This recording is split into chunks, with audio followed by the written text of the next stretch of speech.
What's going on, guys? This is the Oni of War, and I'm back with another video. I want to talk about two fighting games that I'm really interested in, and that's Injustice 2 and Tekken 7 Fated Retribution.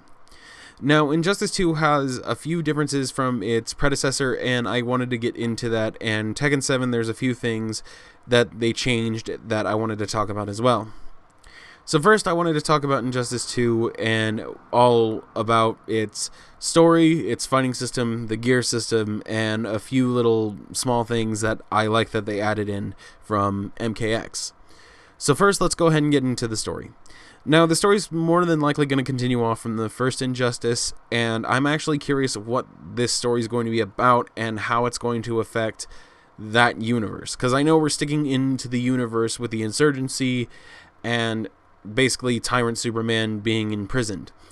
But there could be a bigger villain involved that could make this a lot more interesting. Which villain, we don't know. But I'm actually hoping it's it's Darkseid. So now let's go ahead and get into the fighting game system. Now the fighting game system seems relatively the same. It doesn't seem like you're going to have much of a problem transitioning between the characters from the last game, such as Batman, Superman, Aquaman, Wonder Woman, and so on. But I do want to give hats off to NetherRealm to basically thank them for the whole defense role. In this game, you get a certain defense roll that'll let you roll through things. Now, I don't know if it'll roll through projectile or not, but if they do have it roll through projectile to, as a defensive measure, it would be really great to have. Because honestly, the first Injustice was way too fireball heavy. But other than that, it seems this game seems relatively the same as before, only with a few slight adjustments to certain characters, like Aquaman now having his super be a run. Basically, he runs and then stabs you with his trident to start his super. Now we can get into the gear system. The gear system is a system where you can basically make your own superhero out of the roster of characters that are there. So you can have one Batman who's focused on defense and another Batman who's focused on offense. Or you can have a Batman who focuses a lot on his more defensive moves, such as his counter cape and so on. But the gear system seems interesting, and with possibly 28 characters in the roster, there's got to be a lot of different armors and gears and so on. And I really think that with this, they're going to be adding gear that is kind of winking at comic books, like maybe Superman Beyond or Batman Beyond or the Arkham game series. But, we don't know until the game comes out, or if possibly NetherRealm shows a demo or a story trailer or a little more in-depth stuff. But anyway, on to the things that I actually found interesting that they added in from MKX. And that would be the intros. Basically, when two characters enter the ring and they say stuff to each other that's specifically towards one another. I like that in MKX because, for one, they're funny, they're interesting, and honestly, I never get tired of hearing them each time I play the game in MKX. And they even do the same thing in Injustice 2 with the clash system. Basically, when you want to get out of a combo, you can clash, and you can either sacrifice, you can basically sacrifice a part of your health bar in order to get out of that combo, or possibly gain life back. But in the middle of the clash, they actually say something that is relevant to one another, like, say Grodd says something specific to Flash, or so on.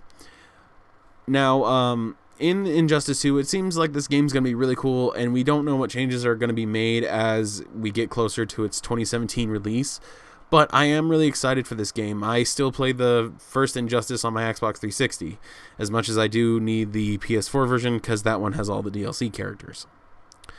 Now on to Tekken 7 Fated Retribution. Now, I've been waiting a long time for a new Tekken game. I mean, I've been spending most of my time playing Tekken Tag Tournament and Tekken 6, and I've long awaited this game because I heard the system is going to be kind of changed in the way of certain aspects of the basic fighting system, and the fact that they've added supers, which are known as rage arts.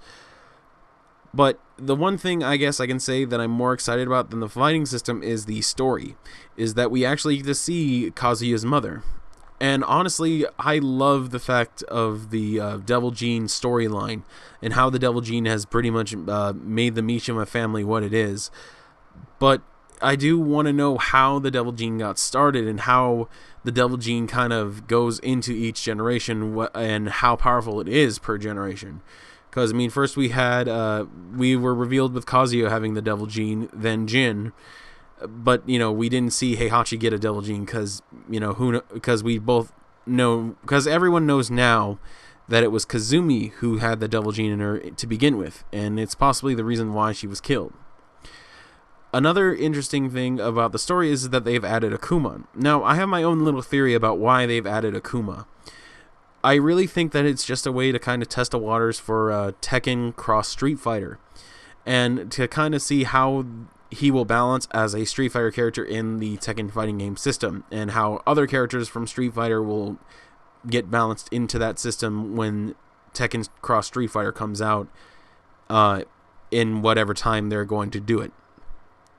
Now, I also wanted to say for Tekken 7 is that I'm excited for a lot of the new characters, specifically 3 in total. There's Josie, Katarina, and Kazumi. Kazumi being the specific one because, honestly, seeing her fight and involving her pet tiger, I love a fighting game where there's usually involvement of animals of some kind. And considering that we're playing a game that has robots, wooden dolls that literally fight back, 2 bears. I mean, this game has kind of like Killer Instinct in the fact that it has an interesting roster of characters from different backgrounds. But in any case, this is pretty much all I wanted to say about these 2 fighting games. I'm excited for both, and I can't wait to play both. Now, I don't know if they're going to come out with a demo or not, considering that these are fighting games, and I usually don't find a good demo for a fighting game or anything like that. I still am excited, and I still can't wait for what will be new in each of these fighting games as we progress further and further along down their deadline. So, in any case, guys, I also wanted to tell you that for the Injustice 2 thing, I wanted to do a video about what I want in the roster and like which characters I think would be really cool for this game, especially considering for the gear system and how it could work. In any case, but if you guys want to see that, go ahead and like or comment or whatever. I may do it regardless of so, but, you know, it really helped me out if you guys gave me a like and, you know, showed your support. Anyway, guys, this is the Oni of War, and I will see you guys back on the battlefield.